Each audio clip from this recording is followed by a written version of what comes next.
You're watching Diecast Breakdown with Chuck Ellis, David Johns, and Mark McHotwheel. So sit back, strap in, and hang on. The breakdown starts now. Well, hey there, folks. Chuck here, and welcome to another episode of Diecast Breakdown. I am joined, as always, by my co-hosts, Mr. David Johns. Hey, what's up, everybody? And Mr. Mark McHotwheel. Hello, everyone. And we are recording at a very special hour today because we've got a special guest all the way from Hong Kong joining us today. We have got Felix Kwong of Tarmac Works. Hi, everyone. Felix, thank you so much for joining us today. We are really excited to talk to you and talk to you a bit about Tarmac Works. Now, I know you've done a lot of interviews, and we really appreciate you making the time to be here with us. I know you were born in Hong Kong, you came to LA, and now you're back in Hong Kong, if I'm correct. So, and I know that Tarmac Works has been a passion project of yours for a long time, and I know that you've talked about that a lot. There's another great podcast, Model Cars Houston. We're going to shout out him. And if you want to know the behind the scenes of Tarmac Works, he did a great job of doing it there. We won't make you retread all of that. But we wanted to dive in here because Tarmac Works is really tearing it up lately. You guys have been doing all sorts of really cool stuff, and you got a lot of great lines going on. So we're going to be talking more about the here and the now on Tarmac Works. So just to start things off, you just kind of had your monthly session talking about all the new cars that are coming out. One of the things I think that's really interesting, like you were doing several cars that are in like the Marlboro livery, and that, you know, there's this kind of weird thing where you can't really have the logos on the cars because it's a tobacco thing. So could you tell me a little bit about that and how you found a workaround for that? Well, sorry, first, thanks for having me, guys. It's great being here to talking to all the diecast lovers, motor car lovers. I love that. So it's great what you guys are doing to the community. It's awesome. Just want to say that up front. Yeah.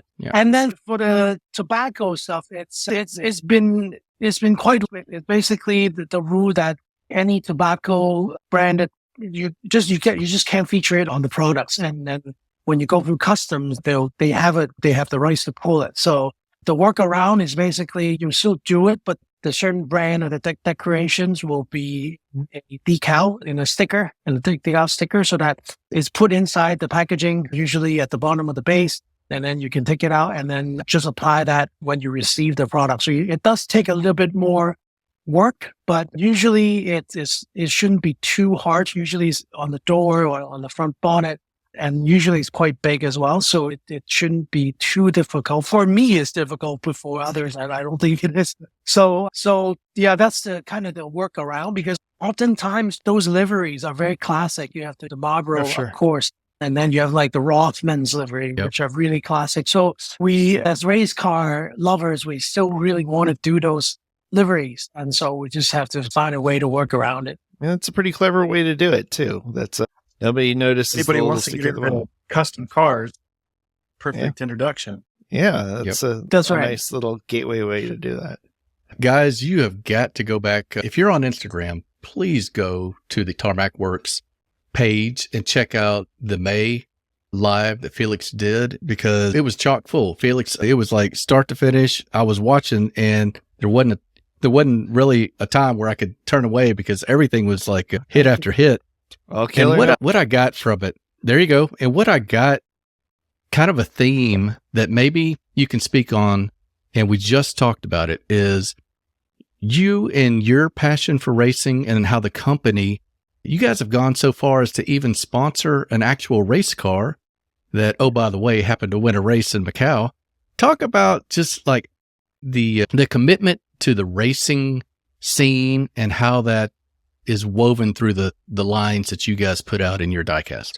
Sure. I mean, it stemmed from, I guess, my childhood. My parents bringing me to Macau, which is 1 hour ferry away from Hong Kong. So it's quite close. It's not exactly Hong Kong, but we speak the same language. It's basically it's sort of an extended city, if you will. And so every year in November, my parents would take me, since I was very little, probably I would say 4 or 5, like very small. So it just got me loving racing, hearing the noise, smelling the gasoline, seeing the cars. And in those days, there was a Marlboro BMW 635 CSI, I think it was. So the Marlboro livery, I have been sort of very close with since I was very little. So every year going to those races. So the Macau race has been a huge thing for me growing up.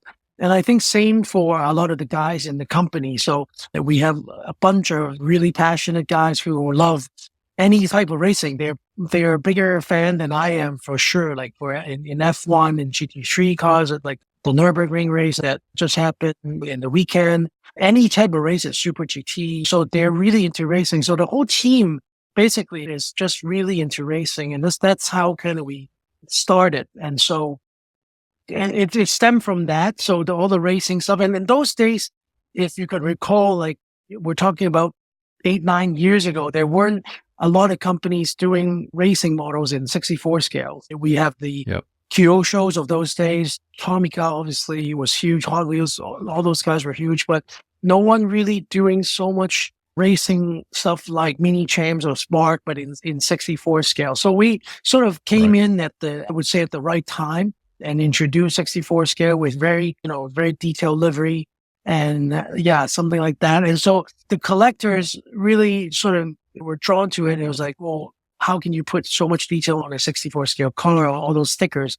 The smaller it gets, the harder it gets to do, right? So we did that out of our passion. We didn't know what was going to happen. We just wanted to do it for ourselves, and hopefully some fans will catch on, some collectors will catch on. And then I still remember those at the very beginning days, wanting to put a little bit of money of sponsorship into a certain car. And it was like a tiny little logo on the door out of like hundreds of logos on the car. Right. So we were one, like it's a super tiny one. We did one that we worked with BMW Motorsports directly with the M6 GT3. It was a very tiny one, but it was on the front bumper. And so it was quite prominent, but just that little one cost a lot of money at that time for us, for sure.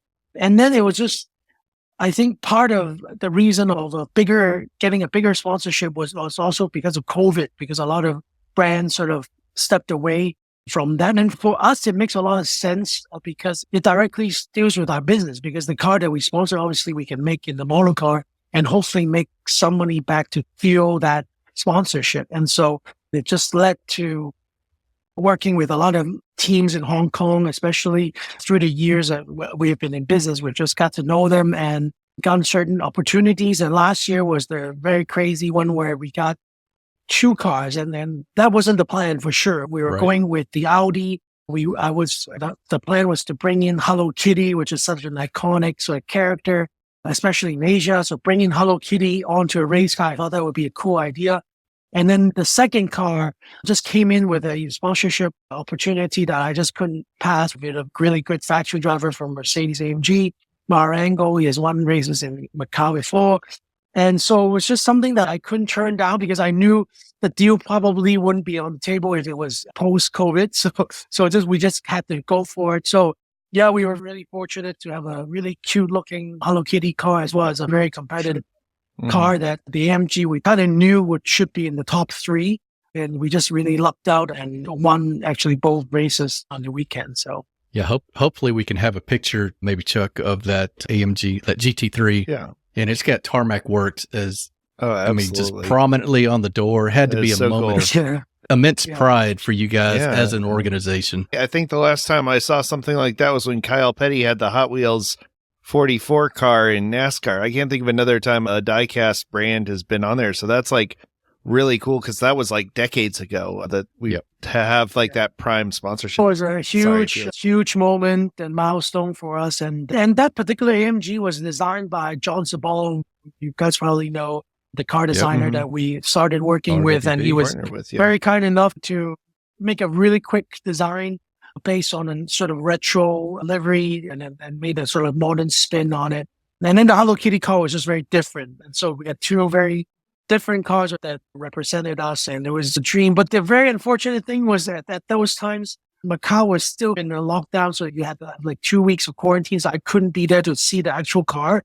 So the whole team was sitting in front of the television and in front of the computer just cheering on. So it was a shame that we couldn't go there last year, but this year I think it's going to be different. As everything opened up, so this November we're looking forward to go back to Macau. Back to back, baby. Let's Love hope so. We'll be back with more Diecast Breakdown after this word from our sponsors. Here's this week's small channel shoutout. 713 Diecast. If you have a favorite Diecast channel with less than 700 subscribers and you'd like to see them highlighted on a future episode, email us at diecastbreakdown@gmail.com. The Diecast Media Network store is here. Wear your passion with pride, featuring designs from Diecast Breakdown, Flying Valiant builds, plus unique designs inspired by diecast culture from Justin Ellis. Visit tpublic.com/Diecast Media Network now. Hey, this is Champion DJ K, and you're watching Diecast Breakdown. And now back to Diecast Breakdown. I was curious because of the Hello Kitty connection. I wondered if that was a connection like with your daughter, because I know you're very fellow father of daughters. We're very much love having our kids involved. And I try to get, my daughter loves playing with little cars, I think because she loves playing with me with little cars. But I've gotten her to do a few customs, and I was just curious, like, it was cool hearing you talk about how as a kid you got to go to Macau. Did you get to go to Macau with your daughter and watch the race? Yeah, I brought my daughter pre-COVID a couple of years. She's not a huge fan of it. She just thinks it's really loud and Okay. The cars are pretty scary. For Hello Kitty, it's not her sort of favorite character, but it's definitely that's something that she also likes a lot. And then so the car was actually it's dedicated to her as well, or it was my excuse to do it. So we put a small sign. My daughter says Ellie, so you would see on the car livery. Right underneath the rear wing, there's a for Ellie sort of sign, kind of hidden underneath the rear wing. We didn't want to make a big thing out of it. And the number, we chose 72 because she was born in July 27th, and so 72 has always been sort of her number. It's what she wears on her football jersey as well. So we put 72, the number on the car. So it's just a kind of an insider thing, so to make that car a little bit about her. And this is why I'm also in the business or working hard every day is really for her as well. So so it was a nice touch, but unfortunately again, I couldn't bring her last year. Otherwise I would have been nice to just take a picture with the car. Well, that's so cool. I just wanted to key on the piece. I think a lot of us love cars. Just you mentioned like the smell of race gas or the gas. I think that's a lot of our love. We've talked about this 100 different times that we all love the 1-to-1 scale cars, the racing and everything. So I think it was David I think that you sent me this, David. Probably, yeah. I think so. Porsche, Wally's one. And this really like ruined me because at that point, I mean, collected like Hot Wheels and like dollar cars, maybe some premiums. But this was a game changer. This is still one of my favorite cars that I own out of a couple thousand cars. And so, I mean, and I love RWB. I live near one of the owners of RWB and talk to him on occasion. So that's one of the cars I'd love to own in the future. I'm trying to save up some connections and maybe have him come build an RWB at my detail shop. But it's just David ruined me. It's David Johns right over there. And happy to do it. Since then, I've just really read on the stuff that's been coming out because like Datsun Man Diecast, I'm a huge Datsun fan. I have a 69 Datsun 510. Oh, nice. Yeah, huge Datsun guy. I've got a truck. You got to send me a picture. This is one of my... Yeah, I'll send you a picture. It's really clean. Just a cream off-white, fender flares, 3-piece wheels on it, 350 horsepower turbocharged. So I'm just all about the Datsun 510s, but this one, like that came out recently where you guys teamed up with BRE, Peter Brock, had to buy this. This is like 95 of 100. And it's a special place of mine because I've met John Morden and then also Peter Brock and spent probably like a good hour talking to him. But when you can go buy stuff like Hot Wheels and stuff like that, I'm running away from Hot Wheels because this kind of stuff means way more to me when you can find it signed. And then the amount of like effort that went into this with the license plate and just detail on this thing, it just makes me want to get rid of a lot of the cars. So really, I just wanted to say that like you were doing like an amazing job with this kind of stuff. Thank you so much. Thank you so much. Really appreciate it. Yeah, no worries, because it's just, that's the kind of stuff that's like, that keeps me like buying, and especially the autographs and just pairing up with a cool person, humble guy like Peter Brock.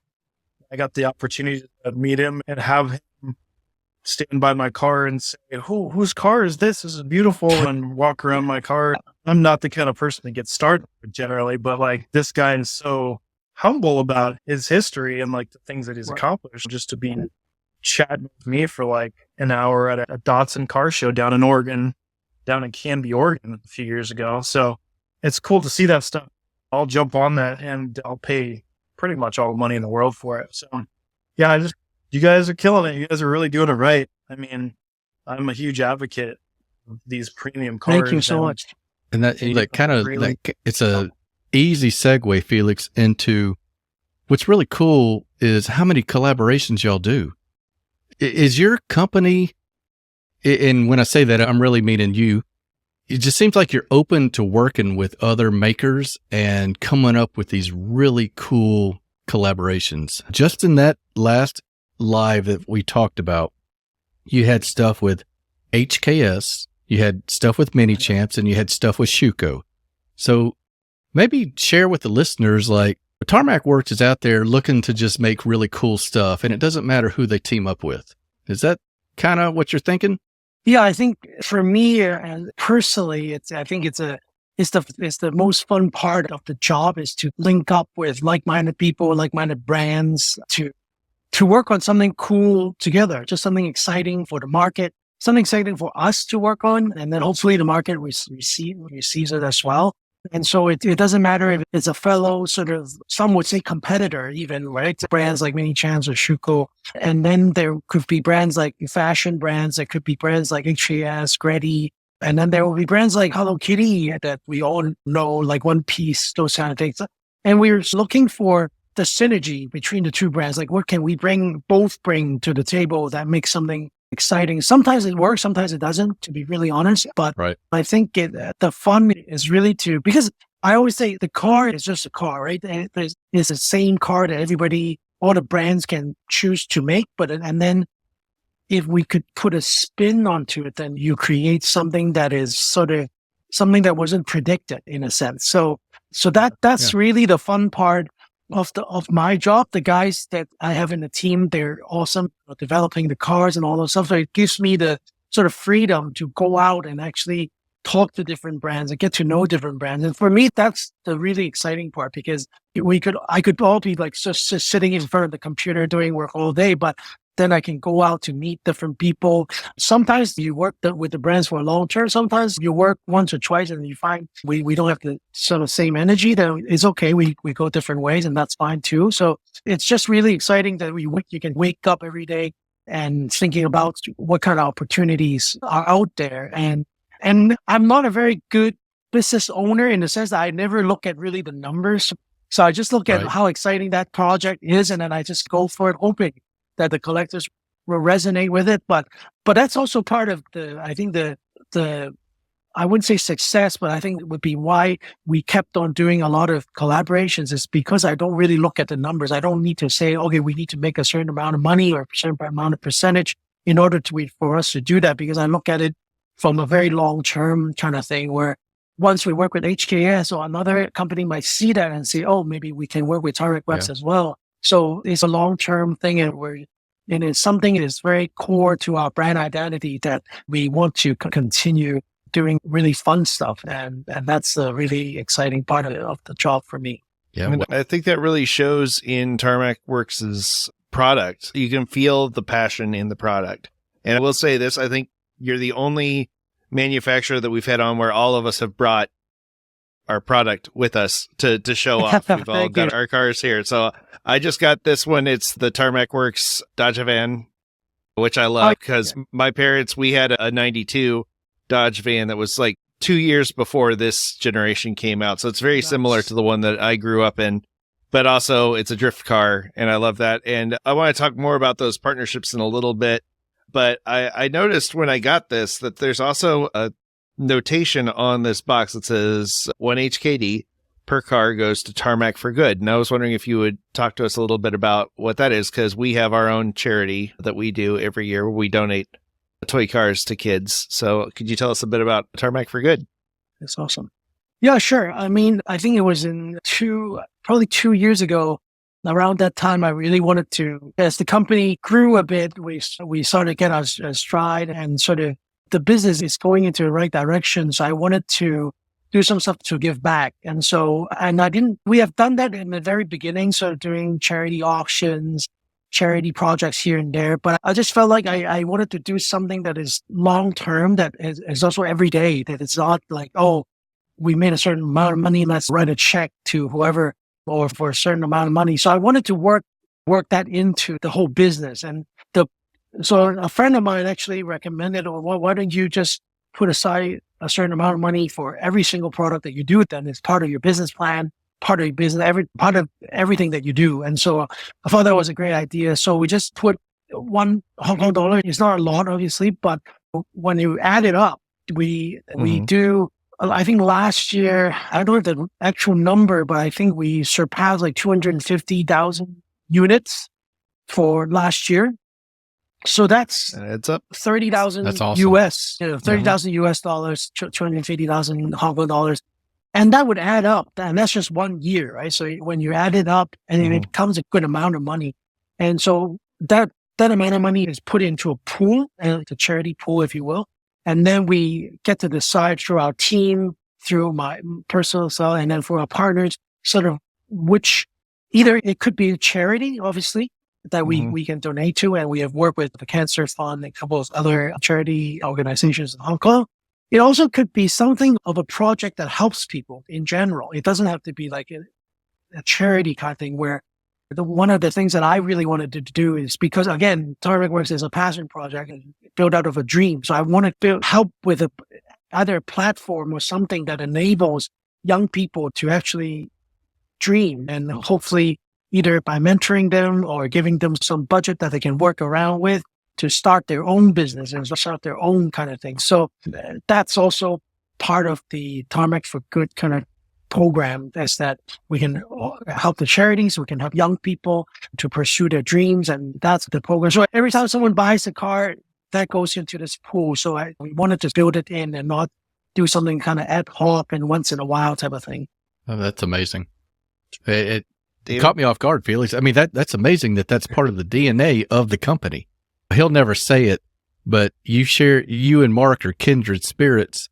Over here, he has started a Hot Wheels for Hope, where he collects cars and has for many years donated them to local hospitals. And he probably won't even talk about it. He doesn't like to talk about it, but I will, because I think it's really admirable, and it's made me want to give. And we've done a thing a couple of years now where we get a lot of collectors around the world to donate on a certain day. But man, it's challenging to hear from you. And you've got a company and you say, you know what? Every day is a Diecast Day of Giving at Tarmac. So kudos to you. I know you didn't say that to get props, but that's really amazing. I appreciate it. And let me know how we can donate some cars to those children as well. We'd love to do that. So we'd love to help. That's awesome. So we just love to get people excited about giving, because it's like, I think you probably agree, Felix, that somebody has to hold the flag. Like, somebody's got to get people excited about giving. And that's why I started doing that, is to be able to not have nobody toot their own horn about giving cars, but to get people riled up about giving cars to less fortunate kids and kids for sure battling cancer and stuff like that. So that's really exciting to know that all the money that goes to these cars is a portion that's going to either charity directly or to kids or younger people that have bigger dreams, that have aspirations. I started my own.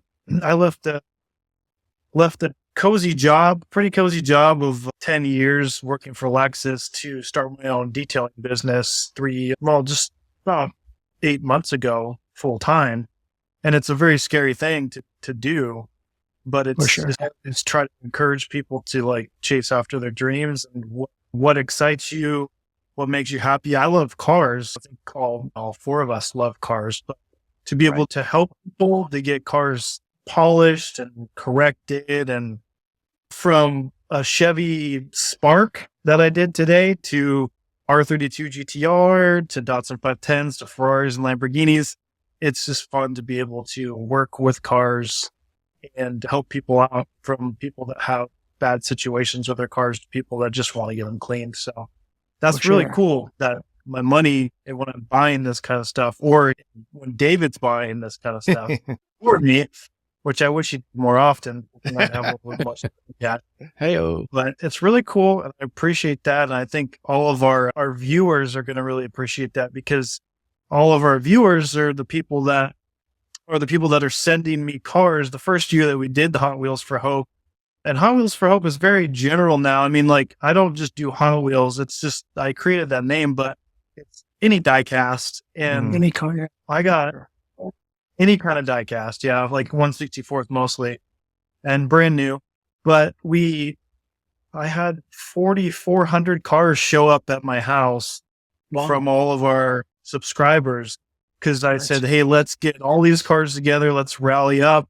And people were just sending me stuff. So that was a couple of years ago. This last year, we did something a little different, to where we just had everyone donate locally to their charities, children's hospitals, and food banks and stuff like that. Because I found out that food banks is a big thing, because when I gave some cars to a local food bank when I was working for Lexus, the guys that are in the trenches helping people, they're the ones that get to give these cars to kids that they see every day that are just there, that don't want to be there at the food bank.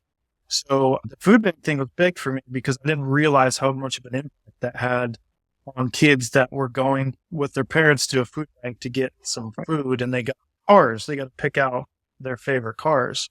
So every time that guy came, was working through a Lutheran church, he'd say, you got any more cars? And I would say, yeah, here's a couple bags full of cars. And then it's just really nice to be able to have them be the Santa Claus, the heroes, because they're the ones that are doing that stuff on a daily basis. That's great. Without being paid. Well, and last year we expanded it a little bit. We called it #DDOG, Diecast Day of Giving. So it was a little more generic. And what we did is we had people pledge cars and send in their photo of them dropping the cars off, and Mark put them together, made a nice video, and it was really cool. What was the final tally, Mark? It was something ridiculous. It was over 10,000 cars. It was over 10,000 cars. Wow. Yeah. Yeah. That's great. Yeah. So anyway, we'll talk to you after the show about if please let me know. That would be amazing. Please let me know. I would love to. Because what's great about it is it's localized. So it was localized around the world. So it wasn't just like that these are all going to one location. People had to pay shipping. It was get these together, take a picture of it, send it to us, and we document it. And then it's a bit on the honor system, but we've discovered a lot of the folks in this hobby tend to be pretty honest folks. And why would you lie about something like that? Speaking of buying Tarmac Works cars, you've got a special inside club. So let's talk a bit about that, if you don't mind. Sure. So we have the Tarmac Works Owners Club. So we call it TWOC in short. This was created, I'm really bad with dates, 4 or 5 years ago, where we could just sort of want to bring everybody together. Having a special membership card was one. Having a membership card that I think Mark was showing with the license plate. So we make a different card every year. We try to get creative with the design. We had the crazy one was we had a carbon fiber card one time because we had to pair it up with the Pagani Sonda, so we needed something upscale. And so we thought, why don't we make a carbon fiber card? And so one car every year. So you renew the membership every single year, and then the limited car, and then you get a 10% discount on everything on our online shop. And you can also get a 24-hour early bird window where you can sort of buy the special editions and things that are really sought after. You get first tips on that. And then on the shows, we also do some stuff with when you bring the membership card to our shows. We have done, again, early bird lines, or we get discounts and all those things. So you do get a lot of savings. We're not trying to make money out of the membership. Is really more of a loyalty program where the stuff that you get back or the savings that you get back actually will way surpass the amount that you paid just to have the collectors stay with the brand and just continue with that. And then with last year, we also introduced the members only model. So not only the membership card, so the members can also buy these very exclusive models that is only available on our online shop. Usually very limited, like maybe 800 something pieces, 900 pieces, very small run. And we did that twice last year, and we're stepping it up to maybe 3 to 4 cars for this year, things like that. So probably every quarter you get an exclusive car that you can order, and it's very rare because usually the numbers goes to the thousands, right? So to get a car that is only made in a few hundreds makes it quite valuable and rare, and it's great to collect. 100. Yeah, this one, the signed edition, is only 100 of them are available. So yeah, it's just something fun and something that again, for the members, you can collect every year's car as well as the members only car. So just something fun again for the collectors. I think that 24-hour window is huge, Felix. I mentioned, or we talked about the collaborations that you do, and a lot of those other car makers, sometimes they put certain guidelines or stipulations on the collaboration where they limit the quantity. They don't want 15,000 of them out there. So they say, okay, right, we'll work with you, but you're only going to do 1,500. So that's your best shot at getting some of those higher sought after cars. Don't touch that dial. Diecast Breakdown will be right back after these messages. This episode of Diecast Breakdown is brought to you by you. That's right. We are 100% viewer and listener supported, and we are so grateful for those of you who have already supported the podcast and the shows we're planning to add to the Diecast Media Network family. You can find out more about how to support this project by visiting diecastmedianetwork.com or email us about sponsoring an episode at diecastbreakdown@gmail.com. The best way you can support what we're doing right now, though, is to subscribe and share these episodes with your family, friends, and Facebook groups. Anyone you think would enjoy what we're doing. Any extra attention we can get early on will go a huge way in helping this project grow. Thank you so much for sharing this journey with us. Hello, this is Diecast Dude from the Netherlands, and you are watching Diecast Breakdown. This presentation of Diecast Breakdown is brought to you by Twice Diecast and Dots and Man Diecast on YouTube. Please visit their links in the show notes and subscribe to their channels for more epic Diecast content. Alright guys, this is Mad Vision here. You guys are watching Diecast Breakdown. And now, the thrilling conclusion of this week's episode of Diecast Breakdown. Can you help clear up something for, say, the novice Tarmac fan or the guy or girl who hasn't even bought one yet? When we look at Tarmac Works and we see a lot of different names on boxes. We see Collab 64, Road 64, Hobby 64, Global 64.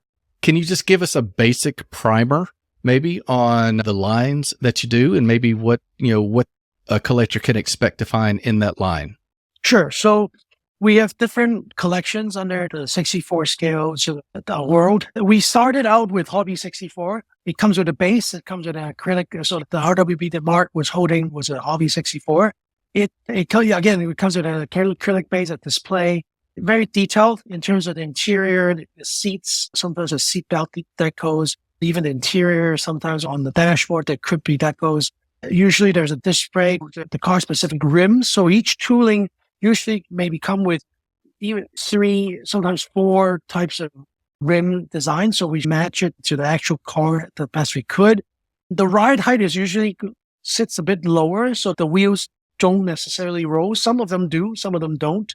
The RWB doesn't, but so the GT3 cars, the wheels roll pretty well. So that's the line that we started with. Usually they're race cars or modified cars like an RWB. And then last year we introduced a new line called Hobby 64 Plus, which is basically Hobby 64, again, race cars with a base and with all those stuff. But there's an opening part. So for last year's car was a Lancia 037 with the back bonnet being opened that you can see the engine details inside. We're developing a new Ford RS200. At the second car, again, rally cars, because in those days, the hood opens and you can see the whole engine. It looks really cool. So that's the hobby. We call it Hobby Plus. And then now the very popular line is the Global 64. That was something that Chuck was holding, the Dodge van. It doesn't come with a display base. It just comes with a paper box and a plastic blister inside, but all the cars roll.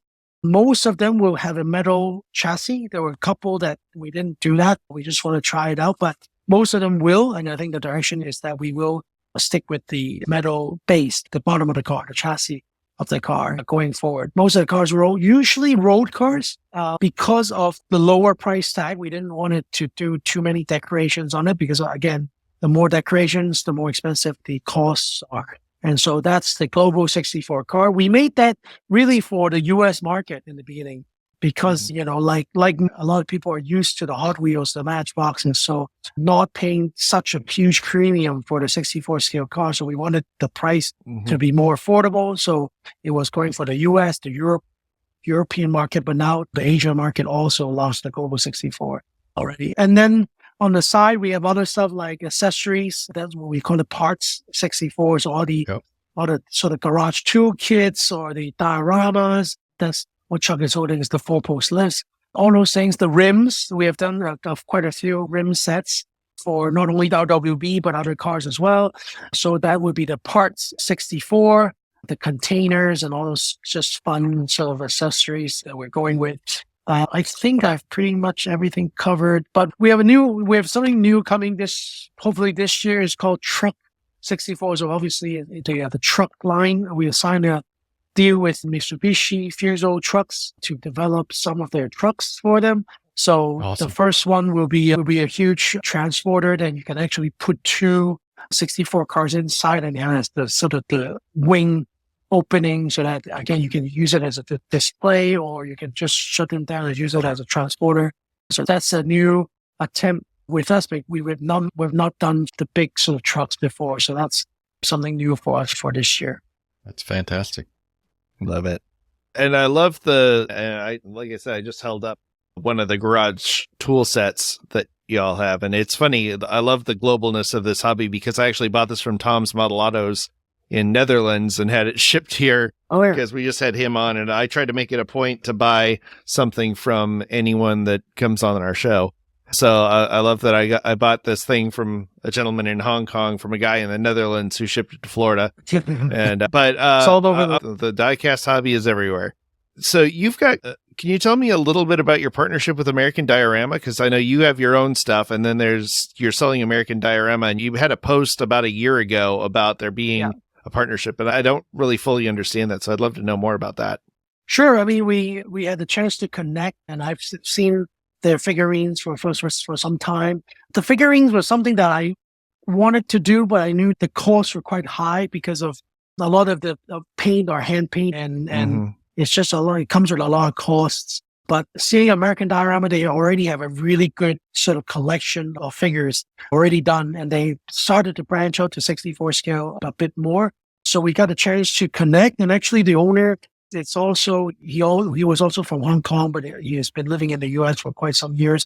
So we just hit it off really quickly and started to talk about what kind of ideas we have and what kind of things that we can develop together. And so again, with the LWB history, of course, our first sort of thought was, why don't we develop some figures for the LWB cars, because we do have a good LWB following.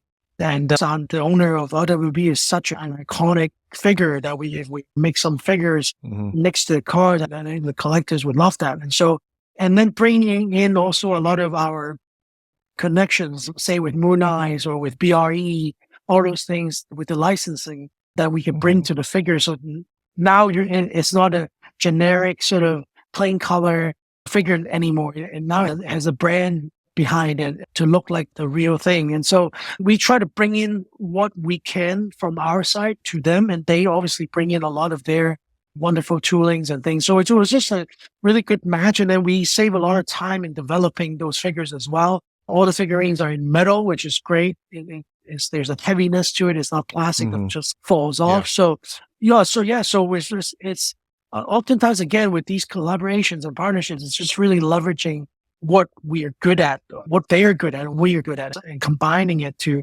hopefully to create something that is good for the market and collectors. It saves us a lot of time. We cross promote, so people from their world knows about us, seeing vice versa and things like that. So it just creates a bigger sort of balloon into this thing. So it's been a very good. It's been a pleasure working with the guys in American Diorama. Fair enough. 3 questions. Uh-oh. 3. First one, you were talking about members only. I was wondering if there's any chance of getting a members only jacket for the 3 of us. Members only. That's a good idea. That's a natural collaboration. Oh, they do have shirts. That's a great idea. I need to look into. I need one as well. So I want one. Because people can ask if you're the only one using. We have done a lot. We have done a lot of T-shirts because I'm a T-shirt guy. I love wearing T-shirts. So we have done quite a number of T-shirts, but that also could be a good idea, is to do members only sort of a shirt that we can give out or sell at a very low cost to the members, just that we can be proud members of the club. Yeah, absolutely. That was a cool idea. For sure. And then another question is just the motto, you guys, like when I look at this and when I look at this BRE card, the thing that really struck me pretty good is just like when I open it, small size, big heart is like just one of your main motto. Can you elaborate on that a little bit? Because I think we all have big hearts for diecast now. For sure. We actually got, I wouldn't say steal, but we got that from very old Honda advertisement. And I've been a big Honda guy. My dad used to drive a couple of Hondas when I was very small. And I think it was Small Size, Big Dream or something like that, just along those lines. And it was very short, very simple, and just took that and said that. And that's us, right? The cars are very small. It's all small size. But we put a lot of heart into what we do. And we want to show that in no matter if it's down to the packaging, to the cars, to the level of details, to the creativity behind the collaborations, to changing different packaging designs. We just want to show to people, or even the Instagram photos, that we really put a lot of focus and efforts in to just show that we have a lot of heart in this. For us, it's not just a business. It could very easily just be, but for us and for me personally, it is not. And that's why I can say I don't really look at the numbers so much. It's because, again, this is something of a passion project. I'm just very super fortunate that it provides a living for myself and for our team, but it's just something of a very big passion that motivates and drives us every day. And so that line, that sort of motto basically says it all for us. And that's why we've been using that for quite some time. It's really short and sweet. It's how I like to do things. Exactly. Short and sweet. Nice to the point. I guess the last question for me is, if you guys ever need some livery on either a Datsun 510, a 69 Datsun 510, or GTR, let me know. I will put your guys' logo, the whole livery shebang, because it goes from this. It goes from loving full-size cars, and then later in life, finding the smaller cars, because that's where I started, as a full-size cars. And then I've had a buddy that just showed me the Hot Wheels Matchbox and stuff like that. And then, of course, you get into the cooler stuff. But it's a full circle to where you go back to these little cars, and to be able to have, maybe I'll do it on my own. I don't know. No, Mark, we need to brainstorm some ideas, because we love doing that, because we've done something, I think, a couple years back with RWB, where we made a retro design based on a Le Mans car. And we made it was a Newman Porsche. I think it was a 962, if I'm mistaken. I'm sorry. It was a very iconic Le Mans car. It has the logo Newman, so N-E-W-M-A-N, Newman, on the car. Yep. And so I said, well, it's 6 letters. Why don't we just change it to Tarmac? And so we used the same sort of font design, and we changed it to Tarmac. The car was wrapped in Japan. So we sent in the design. We paid for the wrapping as well. And Shoutout, who works with RWB Nakai-san directly, his right-hand man. And he was just driving the car around to different car shows. And it was great. He loved the retro design. We were very thankful they could do that for us and be sort of promoting the car and the brand for us as well. So it was a win-win for everybody. The collectors loved it. We made we made the car in 3 different scales. We're working on the mission model to make the 118 scale as well. And so the owner, of course, was really happy with it as well. So it's just a really fun thing. And for the 510, I would love to do that. Just create something that is very retro, very Datsun, and then just drive it around and go into car shows and things like that. We love, if you're up for it, Trust me, I'm way up for it. He'll do it. He's crazy. I put a lot. So am I. I've had 6 Datsun 510s. I've had like 3 or 4 280s. Wow. Yeah, 6 of them. This is my 6th one. Wow. It's the engine is out of a 240 SX. It's 24 DET, 350 wheel horsepower, single turbo. So I love going to car shows, Week Fest. I'm sure you've heard of them before. I don't know if you've heard of Week Fest before. I think the first month that I had the car, I got it, I bought it, I got it running, and then I got it onto Super Street on their Facebook page, and then somebody tagged the previous owner, which I think it was a really dirty thing to do, because it was one of those projects. He just threw his hands up in the air and says, "Done with this car." And the cool thing about Dots is I've got so many Datsun buddies. A lot of them have a lot of so my car has a lot of like race, like some racing history. Like these guys owned it. This guy is, it's really cool to have a car that a lot of people have owned, but at the same time, I want it to end with me. I don't have any plans on getting rid of the car. I want to put like a sequential transmission in it. I don't mind putting like stupid amount of money into the cars. Mm-hmm.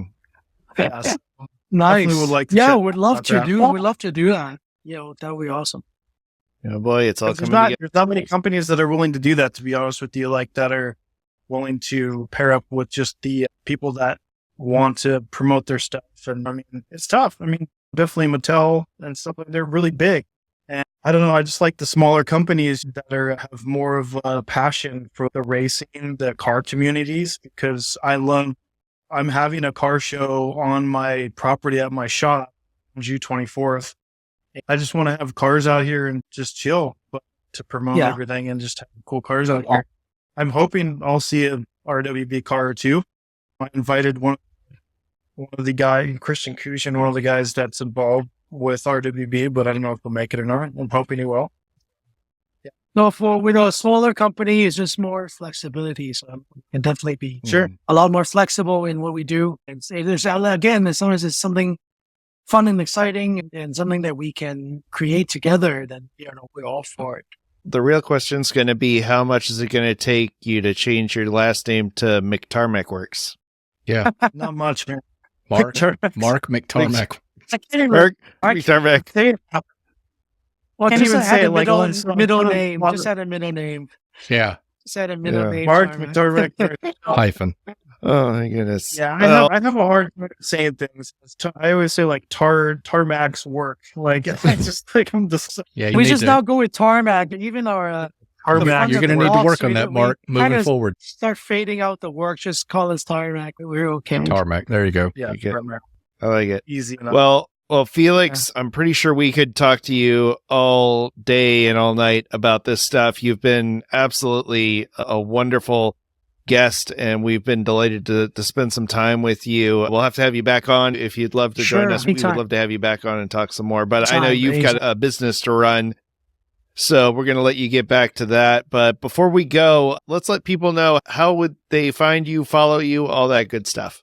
Sure. So again, thanks for having me here. This has been fun. And I'm looking forward to a lot of stuff that we can actually work on together, be it the charity stuff, be it Mark's 510 project. Let's talk more, to be honest. And I love talking to just sharing stuff on the Diecast community. So it's great. So anytime you guys want me back on, just let me know. To find us, very simple. On Instagram, the handle is tarmac.works. There's a dot in between the works. And then if you just type Tarmac Works on Facebook, you'll find us. We're mainly on Instagram and Facebook. They are normally sharing the same content. Facebook sometimes will share other posts and things like that. But on Instagram, we're very active on social media. One post every day or every 2 days, normally introducing new cars on IG Story. And then we have been doing lives for the past few months now. Now we're getting in a good groove where we introduced that month's new releases and then the pre-orders, the future releases, as well as usually a couple of sneak peeks that is still in the works that we haven't announced before. And so if you want to see something that is really down the road in the future, so join us for those IG lives. And if you can't join the live session, no worries. We'll have it on IG and as well as on our YouTube channel as well. So again, the YouTube channel is just Tarmac Works. So yeah, so you can find us there. All right. Fantastic. Well, again, thank you so much for being here, Felix. And thank you, listeners and viewers, for making it to the end of the episode. We're so glad you're here. We want to once again thank our patrons and our members. A special shout out to our new patrons. We had Dane Self and Honest Diecast himself. Derek joined us at the associate producer level. Thank you both. And thank you to everyone who likes, shares, subscribes. We've been getting some ratings on the podcast feed recently on Apple Podcasts. Thank you to those folks who are doing that. And remember, for every 5-star rating we get on Apple Podcasts, we add 2 more cars to the Diecast Day of Giving pile. So please keep those rolling. And again, thank you so much for finding us, following us, sharing us with those of you who love tiny cars and the folks you know who also love tiny cars. So as always, we want to thank you for coming along with us for the ride. So until next time, stay fresh, cheese bags. Thanks for listening to Diecast Breakdown. If you enjoyed today's show, please rate us 5 stars on Apple Podcasts and tell a friend to listen in. Find Diecast Breakdown on your favorite social media platforms or visit diecastmedianetwork.com to learn more about this and our other projects. Diecast Breakdown is a presentation of Flying Valiant and the Diecast Media Network.